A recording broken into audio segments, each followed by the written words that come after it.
జీవిని మరో జీవి చంపడం తప్పు కాదు, అదే నేచర్. అందుకే దేవుడు ఒక జీవికి ఆహారంగా ఇంకో జీవిని సృష్టించాడు.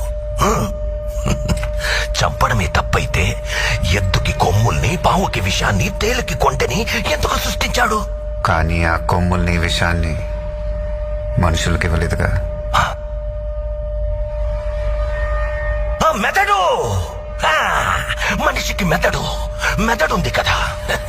బలవంతుడే బతకగలడు. బలహీనులందరూ కలిసి వాళ్ళని వాళ్ళు కాపాడుకోవడానికి చేసుకున్నదే చట్టం. జింకని చంపితే శిక్ష, మేకని చంపితే శిక్ష లేదు. ఏ జింకలు తక్కువగా ఉన్నాయి, మేకలు ఎక్కువగా ఉన్నాయి. ఎక్కువగా ఉండడం మేకల తప్ప? ఈ భూమి మీద మేకల కంటే ఎక్కువగా మనుషులున్నారు. వాళ్ళని చంపితే తప్పేంటి? భయం. అది పుట్టించిందెవరు?